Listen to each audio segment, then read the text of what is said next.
So guys, welcome back to my YouTube channel. So गिबियावनो मिथिहोनाय जायोदि बे भिडिअखौ जायनो दासिमबो बिमा बिफाजों उन्दुनायखौ गाराखै बिसोरो बे भिडिअखौ दानाय मानोना बे भिडिअआव गोबां गाज्रि बाथ्रा बाहायनाय जादों आरो बे भिडिअखौ नायनायनि सिगां बिलाइ गैयै बेन्दोंखौ खोमायाव सोनानै लाग्रो नङाबा नोंसिनि खावलाया बेरे हान्दिल' जोनाय बायदि बुग्लुंलांजोबनो हागौ। स' थेंक इउ। होमबा जों दिनै फेसबुकनि माखासे मोजां भिडिअ आरो मोजां फट'सफोरनि सायाव माखासे मोजाङै सावरायलांनि। अब्ला इसोरनि मुं लानानै लेट्स स्टार्ट द भिडिअ। जै केरि बाबानि जै। स्ट'रियाव मा लिरदों नाय बियो। आं बायदि दं नामा गार्लफ्रेन्डखौ अपेन प्लेसआव गला गुस्थिनि सावगारि किस खालामनो? ओइ लावरेका सकल के इन्सान बेबायदि चेलेन्ज होनानै मा नों गावखौनो बर' फिल्मनि थार्ड क्लास एक्टर बायदि मोनदों नामा बेहेनचोद? आरो नाचुते नोंनि बे चेलेन्जखौ जुदि बोरैबा बे सिख्लानि बिमा बिफाया नुफ्लांनांगौबा बेहेनचोद फिथिखौ गोजामजों नोंखौ बै नारें दंफाङाव खानानै ना बै 40 दिन गानग्लिनानै सुयि आन्दारपेन्टखौ मोनामसुहोबाय थागोन मिथिबाय हारामि साला। आरो सिख्लानि बिदाया नुफ्लांनांगौबाथ'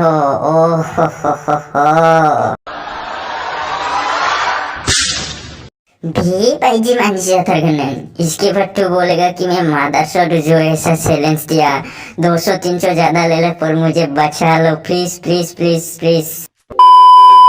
हिंदुस्तानी बाऊ ऐसे लड़की को क्या बोलेंगे? देख अच्छा खासा घर पे रोटी चावल ये सब भाजी भीजी बना बेंचो घर संभाल ये सब चाले मत कर। बस हो गया बाऊ मैं संभाल लेता हूँ।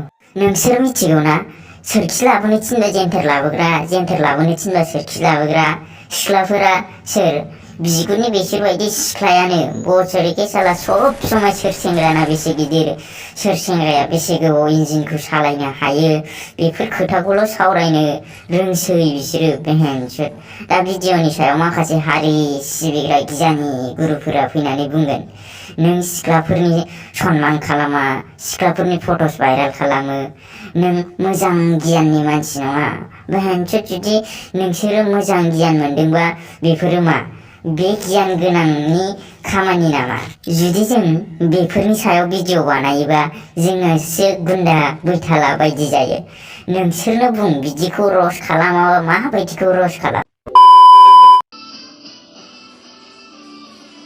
लंपेन्ट गानदां दिनै रागा जोंनानै। तो क्या नाचो मैं? बुल्ले खाबाल नोंहा लंपेन्ट गानदों जोंहालाय मा जाखांदों? माथो बाजाराव ओंखारलांबा आंनि बोराइखौ आदा आंखौ मादै होननांगौ। हाबा जानायफ्रा हार्ट जायोना बिदि होनजाबा। आरो बेहेनचोद हाबा जानायखौ आदा मादै बायदि होननानै सोमोन्दो लायाबा मा लावरा लावरि होननानै बुंनांगौ नामा? बोरैबा जि सिख्ला जानो लुबैयो नै आं बुरियाखैथ'।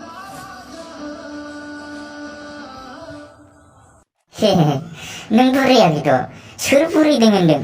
मैयासो संग्रानिफ्राय सिखारदों नों बिमासि गथ' साबानि बिमा बायदि नुयो नोंखौ मिथिबाय लावरेखाबाल। आरो सिख्लायनो थानो लुगैदोंमोनबालाय माथो सैमा फाग्लि अरनायनि हाबा जाहैनाय नोंलाय बिमा खर'।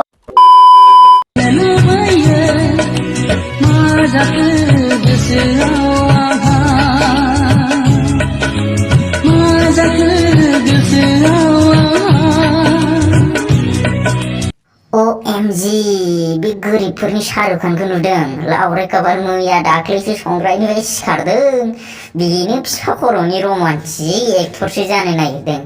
आरे भाई बे बर' गथ'फोरा मा जा बेमार जाजोबखो? सोरबा दंफां बिलाइ गाननानै मोसादों सोरबा थालिर बिलाइ गाननानै मोसादों मुन्ना भाई अभी समझा लो यार वो लोग को मेरे से नहीं हो। पढ़ाई लिखाई में ध्यान लगाओ IAS बनो और देश को संभालो लेकिन नहीं तुम्हारी गांड में चनूने काट रहे। जाबाय मुन्ना भाई दा बिमा बिफानि खिथायगारगोन बिसोरो। ओइ बचरी बाले बे सारेगामा डान्सखौ सोर गुदुं नागिरग्रा गुरुआ फोरोंनाय नोंखौलाय? बिगुरनि आरो नों जा थालिर बागानाव सिख्ला जानानै मोसादोंना बे बागाननि मालिकआ जुदि बोरैबा नुफ्लांहरनांगौबा नोंनि बै सिगांनि मालखौ सिखाजों दानस'नानै बै नेमखि मेथाइजों जखा सुनानै गुदुं फलंनानै हरगोन मिन्थिबाय बेफोर गियानखौ थाब गारनोबा गार नङाबा आरो फिर मुन्ना बायखौसो लेंहरगोन आं बिरि गेसाव मोनामदों बस्था गेसाव नाफाम गेसाव ना खारनोसै मोनामदों ओइ थाथ' र' बुखारदों र'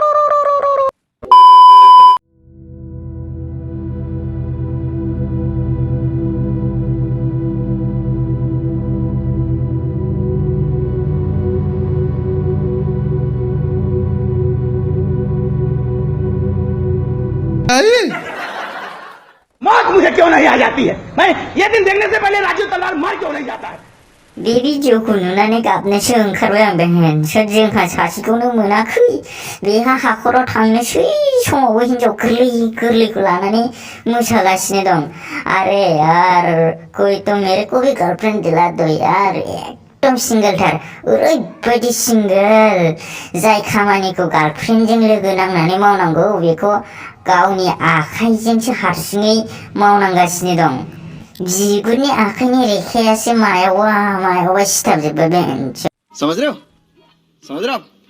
रहे हो ना ओ पता नहीं जी कौन सा बिगुरनि बेफोरबायदि बोरायफोरनि थाखायनो दासिमबो जोंबायदि सेंग्राफ्रा सिंगोलैनो दंजोबो हिन्दुस्तानी बाव मा सोंनो सानदों नों बे बोरायनाव उठता है रे बड़वे नहीं